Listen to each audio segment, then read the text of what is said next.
Đi chơi. Để quay phim cả nhà. Ôi rơi bánh rồi. Rơi mất rồi. Thôi hết ăn rồi. Đang mải chơi. Ui. Thích nhỉ. Ôi, mọi người đi nhanh thế. Phải đi trước.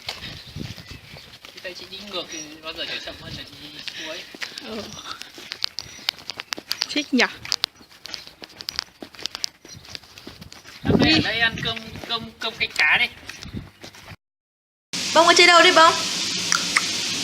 Đi đâu đấy? Đi đâu ngồi vừa giỏ thế?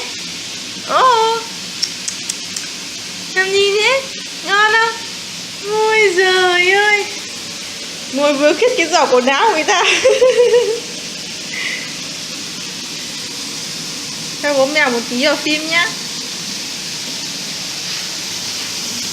Đây là cơm sinh viên.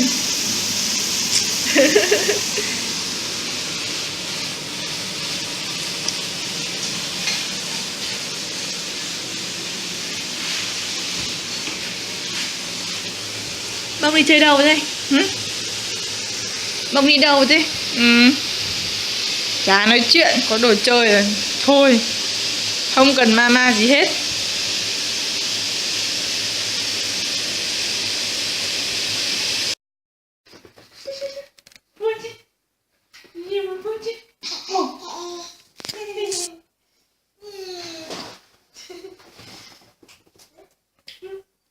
Bố đang gì hết? Bố đang gì hết? Bố đang làm gì hết? Quay đây. Thử lăng đâu, thử lăng nha. Thử lăng ăn gì có cười.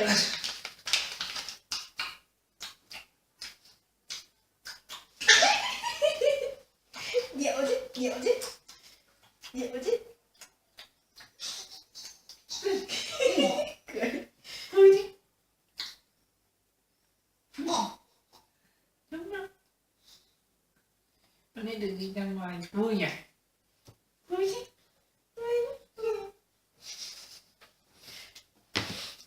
Quá. Sao lại đến chơi tiếp nha chú nhá. Mai cháu lại đến chơi tiếp này. Đi.